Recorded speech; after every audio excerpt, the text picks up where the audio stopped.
धेनुवामुखं दृष्ट्वा पुनर्जन्म न विद्यते।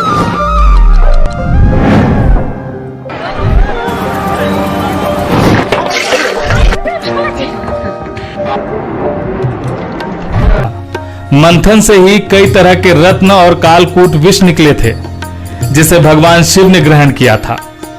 पर क्या आप जानते हैं कि जिस मंदार पर्वत से समुद्र का मंथन किया गया था, वह पर्वत आज कहां है? भागलपुर से एक सीधी सड़क देवघर जाती है। इसके बीचों बीच एक स्थान है जिसका नाम है बौसी।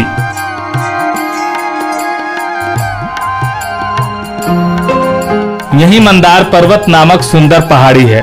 मंदार पर्वत तमाम दंत कथाओं को लेकर अविचल खड़ा है। यह प्राकृतिक सुंदरता से भरा पूरा है और अपने पौराणिक महत्व के कारण लोगों के आकर्षण का केंद्र भी बना हुआ है। इस पर्वत से थोड़ी दूर पर बिहार और झारखंड की सीमा लगती है। विकास के तमाम नारों के बीच यह इलाका पिछड़ा हुआ है। पर्यटन के तहत इस क्षेत्र को विकसित किया जा सकता था।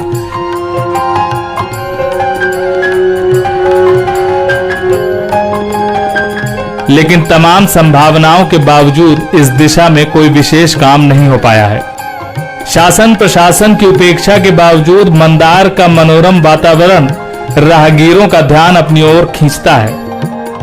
यहाँ लोगों का आना जाना लगा रहता है। स्वच्छ जलवायु, पानी और स्थानीय लोगों के सरल व्यवहार के कारण बौसी को जो दर्जा मिला है, उसे पुख्ता करने में धर्म और इतिहास की भूमिका भी कम नहीं है।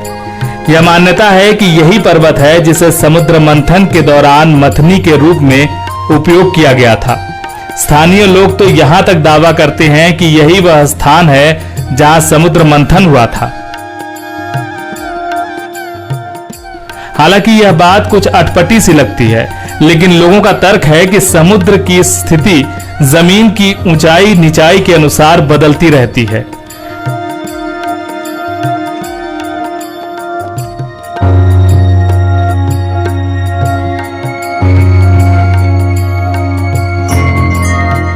मंदार पर्वत से जुड़ी एक अन्य महत्वपूर्ण बात यह है कि यह स्थान जैन धर्म से गहराई से जुड़ा है।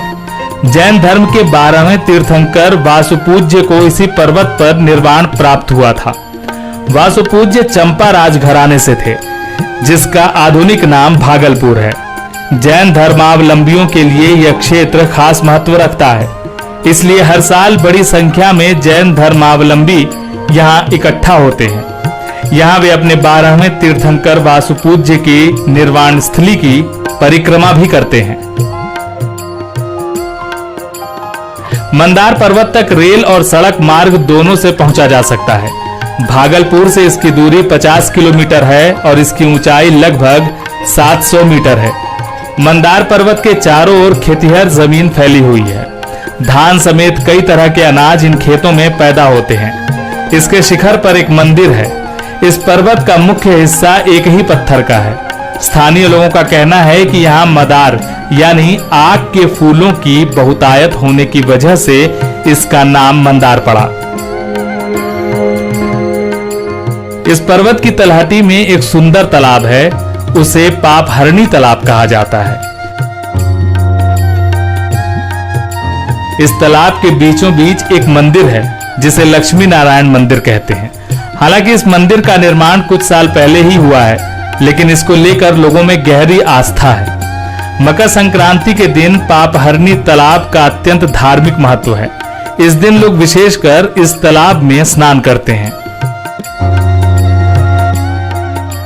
यह मान्यता है कि इस तालाब में स्नान करने से कुष्ठ रोग से मुक्ति मिलती है।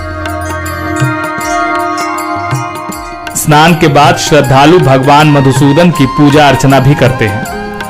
पापहरणी तालाब के तट पर ही सफा धर्म का एक मंदिर है, जिसमें जनजातीय लोगों की गहरी आस्था है। इस मंदिर को गुरु चंद्रदास ने बनवाया है। सफा धर्म को स्थापित करने वाले बाबा चंद्रदास ही रहे हैं। यहाँ एक सर्प चिन्ह है। यह मान्यता है कि समुद्र मंथन के दौरान वासुकी नाग की पेटी के घर्षण से यह चिन्ह उभर आया है। पर्वत के ऊपर सीता कुंड नाम का तालाब है। ऐसी दंत कथाएं हैं कि माता सीता ने यहाँ स्नान कर लव कुश जैसे योद्धाओं की माता होने का गौरव प्राप्त किया था। ऐसी ढेरों दंत कथाएं मंदार पर्वत पर बने मंदिरों व तालाबों को लेकर हैं। यहाँ एक गौशाला भी है। भगवान नरसिंह को रोजाना खीर का भोग लगाने के लिए इस गौशाला में रहने वाली गायों के दूध का उपयोग किया जाता है। इन गायों को श्रद्धालुओं ने दान स्वरूप दिया है। यहाँ गायों की देखभाल साधु संत ही करते हैं। सीता कुंड और गौशाला के समीप शंख कुंड है। यहीं एक अंधेरी गुफा में भगवान नरसिंह विराजते हैं, जिनकी रोजाना पूजा होती है। मंदार पर्वत पर एक पाताल कुंड है। दरअसल यह एक गुफा है जिसमें हमेशा पानी भरा रहता है। इस पानी में कई तरह की वनस्पतियां पाई जाती हैं।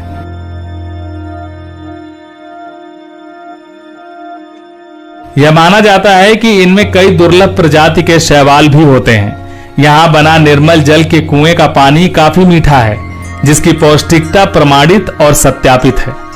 मंदार पर्वत के शिखर पर थोड़ा नीचे झरोखा नुमा एक कमरा है, जहां से नीचे और आसपास के इलाके का अवलोकन किया जा सकता है।